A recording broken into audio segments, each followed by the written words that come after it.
Iran में आग लगाने का इस्राइली मंसूबा फिर बेनकाब हो गया। ये इस्राइली मंसूबा क्या है, कैसे दोबारा ईरान को निशाना बनाया जा सकता है, इस बारे में आमिर रज़ा से बात करते हैं। आमिर भाई, एक इजलास हुआ है इसराइल में, उसकी कुछ बातें लीक हुई हैं, कुछ सामने आई हैं। क्या करने जा रहा है इसराइल? देखिए, दो एक चीज़ों की तस्दीक हो गई। हमने एक व्लॉग किया था जिसमें आपने से कहा था कि अमेरिका को मुसाद ने फंसाया है। ये बात हमारी, हाँ जी, बिल्कुल। इसमें अगर कोई व्लॉग देखना चाहे भाई ज़रूर जाए, वापस जाकर मेरी वो बातें 1 2 3 4 5 पॉइंट्स के साथ थी कि CIA यहाँ ऑपरेशन नहीं करता था। ये सारा का सारा इसराइल को बांधा, जो मैंने लफ्ज़ बोले थे मैंने वही दोबारा दोहरा रहा हूँ। और सारे का सारा रिलाई किया अमेरिका ने मुसाद के ऊपर। मुसाद ने ये रिपोर्ट पेश की, नेतन्याहू वाशिंगटन गया, वाइट हाउस में होने वाली मीटिंग में मैंने सारी चीज़ें डिटेल के साथ, वार रूम में हुआ। उसने बताया कि कोई मसला नहीं है, 3-4 दिन लगे, 2-3 दिन लगे, अब हम अटैक करते हैं, अब हमारा साथ दें, रजीम चेंज होगी, ईरान पर कब्जा और होगा। मैंने आपसे कहा था नेतन्याहू के साथ मुसाद का सरबराह है, हाँ जी, जिसने ये रिपोर्ट तैयार की है, उसका नाम है डेविड ब्रीना। अब ये इसकी तैयार करदा रिपोर्ट थी, इसमें नाकामी हुई अमेरिका को भी, इसराइल को भी, सुबकी हुई अमेरिका को भी, इसराइल को भी, तबाही हुई अमेरिका की भी, इसराइल की भी। दोनों ईरान को मिस कैलकुलेट कर गए और ये इसके पीछे सिर्फ एक दिमाग था डेविड ब्रीना का, बिल्कुल। जिसने फंसवाया और मरवाया। हमारे लिए मैं ये कहता हूँ कि खबर है, बहुत बड़ी खबर है।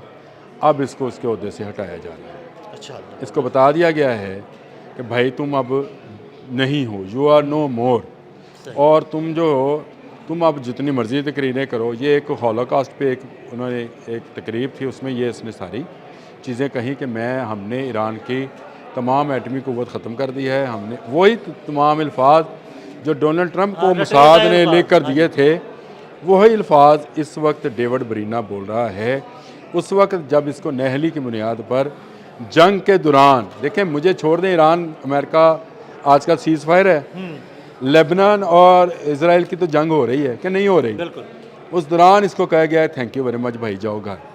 नहीं, आप वो नहीं है, थैंक यू वेरी मच नहीं कहा, इसको कहा दफ़ा हो जाओ। दफ़ा हो जाओ, यही कहा होगा, बिल्कुल। दफ़ा हो जाओ। और उसकी जगह पर नया बंदा जो लगाया जा रहा है वो एक नया कसाब है, एक नया कसाई नुमा आदमी है जिसको लगाया जा रहा है। ये मिलिट्री सेक्रेटरी है नेतन्याहू का, बेंजामिन नेतन्याहू के मिलिट्री सेक्रेटरी गवर्नमेंट को जो इसका नाम है। लेकिन मैं आइंदा जब भी आपको गूफ मैन कहूँ तो आपने समझ जाना है ये गूफ है। बिल्कुल। ये गवर्नमेंट जो है ये गूफ है और इसको लगाया जा रहा है और सोचा ये जा रहा है कि शायद ये उस ऑपरेशन को जो कि पहले नाकाम हुआ है उसको नए सिरे से तरतीब देगा। ईरान के अंदर इंटेलिजेंस जो है, या ईरान के अंदर जो आप उसको क्या कहेंगे, फितना फसाद जो है, उसको ज़्यादा अच्छे तरीके से टैकल कर सकेगा। ये असल में मिलिट्री सेक्रेटरी है नेतन्याहू का, तो हो सकता है कि डेविड ब्रीना के ख़िलाफ़ भी इसने ही जहन साजी की और कहा हो कि जी मैं बड़ा दिमाग हूँ और मुझे आप जो है इस्तेमाल करें, और नेतन्याहू जो है अब इसको इस्तेमाल करेगा, इस गूफ मैन को। रोमांस गूफ मैन इसका नाम है, रोनैन के रोमैन गूफ मैन। अब ये गूफ मैन जो है, यानी बेवकूफ़ आदमी जो है, ये मरेगा, मैं आपको बताऊं, ईरान के हाथों से। क्योंकि जो इंटेलिजेंस की फर्स्ट लेयर थी डेविड ब्रीना की तैयार करदा, वो सारी ईरान सारी ख़त्म कर दी है, ईरान ने वाकई ख़त्म कर दी है। अब वहाँ पे अगर इनका कोई जसूस होगा तो वो 3rd या 4th लेयर का कोई जसूस होगा, जिसको छोटा जसूस कहा जाता है, जो इलाकाई सतह पर छोटी छोटी खबरें जो हैं वो देते हैं। और कुछ उनके अंदर भी बकाऊ लोग होते हैं जो देते हैं, लेकिन जो बड़े थे वो मार दिए सारे। वो सारे ईरान ने किसी एक को, मैंने जर्नल का भी जिक्र किया था, अगर वो पुराने व्लॉग्स निकाल लें, मैंने कहा था उसको भी, जो अली ख़ामनेई साहब की शहादत है उसमें भी उसको इस्तेमाल किया जाना है। वो हर जगह हमला होता है तो पहले निकल जाता है, तो ये उसको भी इस्तेमाल किया गया था। तो जो फर्स्ट लेयर थी, फर्स्ट और सेकंड लेयर थी, वो ईरान ख़त्म कर चुका है। 3rd और 4th लेयर है, तो इसका ईरान को इतना परेशान होने की ज़रूरत नहीं है। मेरा ख्याल ये है कि डेविड ब्रीना का जाना हमारे लिए बड़ा अच्छा है। ये वो शख्स है जिसने अमेरिका और इसराइल को फंसाया इस जंग के अंदर। अब जब वो दलदल में फंस चुके हैं तो इसको उन्होंने थैंक यू वेरी मच, या आपने का लफ्ज़ सही है कि दफ़ा हो जा, उसको कहा है भाई दफ़ा दूर।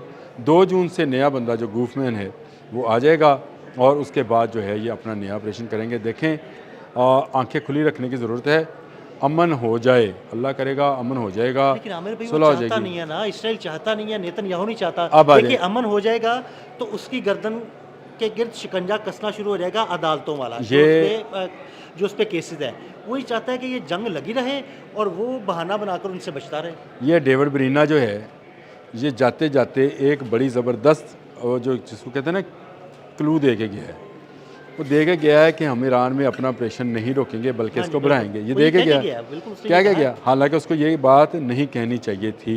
अगर आप इंटेलिजेंस चीफ हो और आपको हटाया जा रहा है तो आप ये कहते हैं कि जनाब अगर अमन होता है तो हम ईरान के साथ जो है तल्लुकात जो हैं, देखें आपने जब जासूसी करानी होती है ना तो आप दूसरे को जगाते नहीं हैं, हाँ जी, सुलाते हैं। आप उसको जगा रहे हैं दिलाने के भाई हम अभी अभी भी कि कार्रवाई अब करेंगे। मेरे पास ये गूफमैन आएगा तो तू जागदा रही। और बल्कि वो ये कह के गया कि हमारा जो हदफ था वो पूरा नहीं हुआ। अभी गया नहीं है, जाना है इसने, हाँ, बल्कि जून वो में यही है, कह 2 रहा था। जून को जाना है हाँ इसने। बिल्कुल वो यही कह रहा था कि जो हमारा हदफ था वो रजीम चेंज का वो पूरा नहीं हुआ तो हम अपनी कोशिशें जारी रखेंगे। ये कोशिश देखो ना, ये इसका मतलब ये है कि ईरान को ये कहा जा रहा है कि जागते रहना। अब ये गूफमैन आ गया है, अब ये आप जागते रहना तो वो जागेंगे और ये जो है इज़राइल के जासूस ईरान में मज़ीद मारे जाएंगे और इनके मारे जाने से ईरान मज़ीद महफूज होता चला जाएगा। मैं आपको एक बात और बता दूँ कि इनके जासूसों ने मिडल ईस्ट के मतलब भी इनको गलत जो है इंफॉर्मेशन दी थी। देखें इनके पास कोई ऐसा तरीक़ाकार नहीं था कि अगर मिडल ईस्ट पर हमला होता है तो वहाँ मौजूद यहूदियों को कैसे बचाना है। बिल्कुल उनको एमरजेंसी में इन्होंने निकाला वहाँ से, 600 के करीब ही 600 के करीब मुश्किल से ये निकाल के लेके गए और उनकी कंपनीज जो थी वो वहाँ से भागने पर मजबूर हुई। ये सारे का सारा ऑपरेशन मुसाद के गले में पड़ा। इसीलिए उसका डेविड ब्रीना को जो है जिसको अब कहा जा रहा है कि इसकी तो मुद्दत म्याद ही ख़त्म होने वाली थी। भाई जंग के दौरान मुद्दत म्याद होती नहीं। हाँ जी। ये किसी और को बताइएगा, जंग के दौरान ना कोई जनरल रिटायर्ड होता है ना किसी जनरल को निकाला जाता है।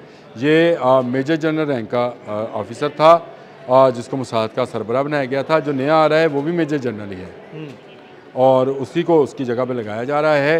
ये इनके अंदर के फ़ौजी इख्तलाफात इसलिए भी हैं कि ये लोग ना ईरान को गैजेट कर सके, ना उसका तखमीना लगा सके कि उसके पास कितने मिसाइल हैं। बिल्कुल सारी की सारी रिपोर्ट्स ये थी कि 3-4 दिन के अंदर ईरान ख़त्म हो जाएगा। जंग 40 दिन तक जारी रही, ईरान नीचे नहीं गया। ईरान हर आने वाले दिन के साथ एक नया मिसाइल फेंकता रहा और इनके उन अहदाफ को निशाना बनाता रहा जो इनकी दुखती रखती। उसने दमूना को आप ले लें सामने, बिल्कुल ऐसे ही। कि दमूना को निशाना बनाया उसने, इनका हैफा बंदरगाह को, जलालदार फील्ड को। तो ये सारे का सारा मुद्दा सिर्फ इस एक बंदे की मिस कैलकुलेशन और मिस प्लानिंग का नतीजा था जो इनके गले पड़ा।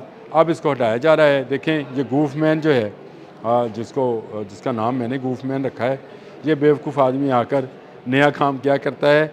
मेरा नहीं ख्याल कि अगले 10-15 साल तक के लिए ये अब ईरान को छेड़ने की जरूरत। हाँ, ये हिजबुल्लाह के साथ लड़ते रहेंगे, हौज़ीज़ के साथ लड़ते रहेंगे, इराक़ के जो मलेशियाज़ हैं उनके साथ लड़ते रहेंगे। ईरान की तरफ इज़राइल बराह रास्त नहीं देखेगा। उसकी तरफ देखने के लिए उसको एक मरतबा फिर अमेरिका की ज़रूरत होगी।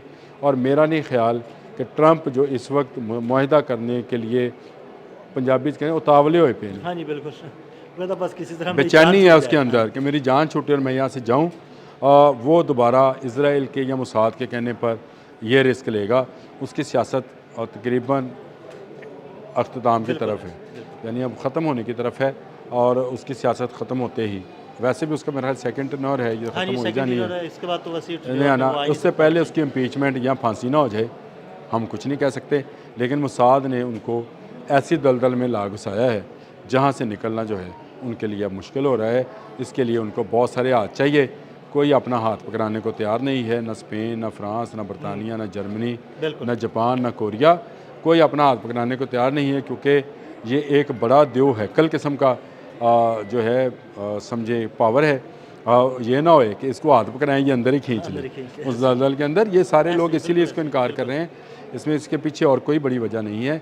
सबसे बड़ी वजह यह है कि हम इस जंग से दूर रहना चाहते हैं। बरतानिया, फ्रांस, जर्मनी सब ने ये कह दिया, नेटो ममालिक ने कह दिया हम दूर रहना चाहते हैं, यूरोपियन यूनियन ने कह दिया।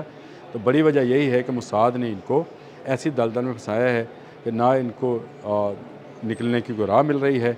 अब ये चाहते हैं कि मुज़ाकरा जितनी जल्द हो सके, इसलिए उसने कहा कि 48 घंटों में कुछ फ़ैसला करते हैं।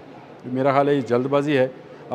अभी 18 तारीख तक तो खैर हमारे वज़ीर आज़म यहाँ पे नहीं है, उसके बाद हम सोचते हैं कि इनको क्या माफ़ी दिलवानी है। बिल्कुल, बहुत शुक्रिया आमिर भाई ने बड़ी तफसील के साथ इस सारे मामले पर रोशनी डाली। अदील अहमद और आमिर रज़ा को इजाज़त दीजिएगा। अल्लाह हाफ़िज़।